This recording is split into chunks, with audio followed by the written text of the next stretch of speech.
Alright, explanation, power cord was broken. The power cord is fixed now, so we can get on with this.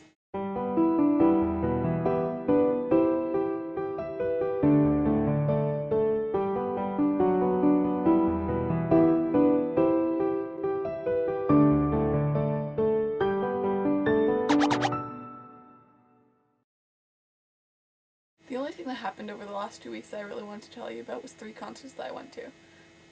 Well, the third isn't really a concert, but I'll explain when we get there. The first was back on the 20th. I went to a Kenny Chesney concert, which was pretty awesome. It also happened to be the night of the big ass storm, which we got stuck in the middle of for an hour. It was an outdoor concert. But nevertheless, the show went on and we had a grand old time. The second concert that I went to was Jonas Brothers. Now, wait, let me explain. I was working there and I had these. These little earplugs of gold saved my ears, my sanity, and most likely my life. Their concert, as I said, wasn't really a concert. I went to the local fair and there was an Elvis impersonator. It was super! Speaking of super, Marvel has been bought by Disney. Now people seem to be pretty jazzed about this, but I'm a little hesitant. My first initial reaction was one of outrage because I really like what Marvel's been doing movie-wise recently, and because Disney is on the bad list. The bad list is a list of corporations that I have deemed evil. If you see, Disney is right at the top, followed by Fox, Walmart, and of course Oprah. Yes, Oprah is a corporation. You could argue though that she isn't horribly bad because she does try to help people, but she irritates me greatly, so she is on the bad list. It should be noted to any law enforcement type people that this is not a hate list. I do not plan on taking action against any of these companies. It's just people I don't like. They all need a good schooling. Speaking of school, I go back to school tomorrow, as do the majority of students in Ontario. And, if you'll indulge me for a moment, I would like to dwell on the subject of education.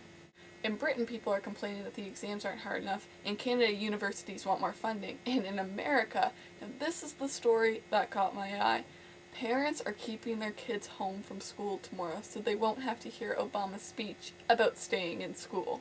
I think that's called irony.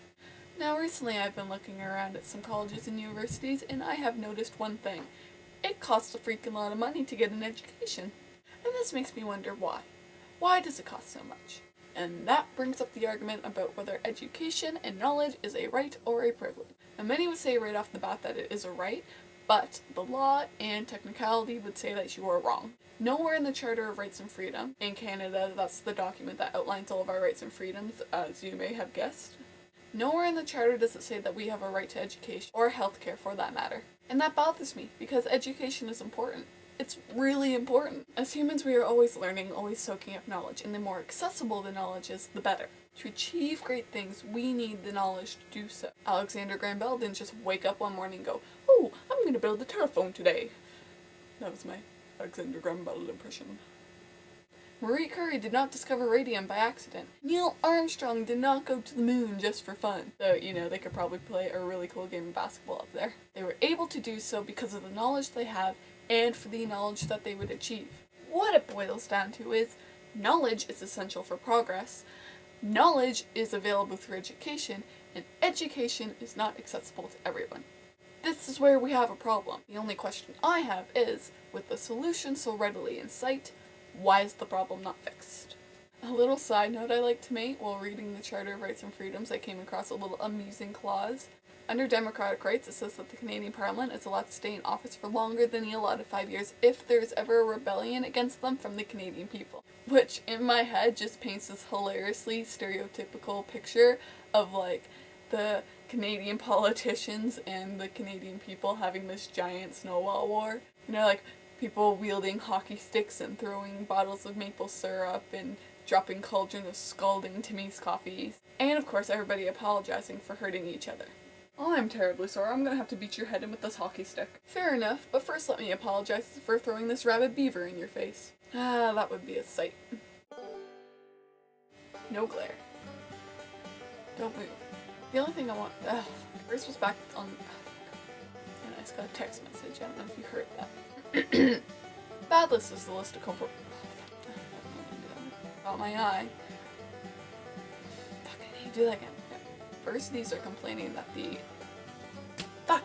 Me and I have noticed one thing, all in common. It costs a lot of freaking money to go to university or college to get an education. Oh, fuck, I'm doing it again. Or healthcare. Fuck. You know, it probably could.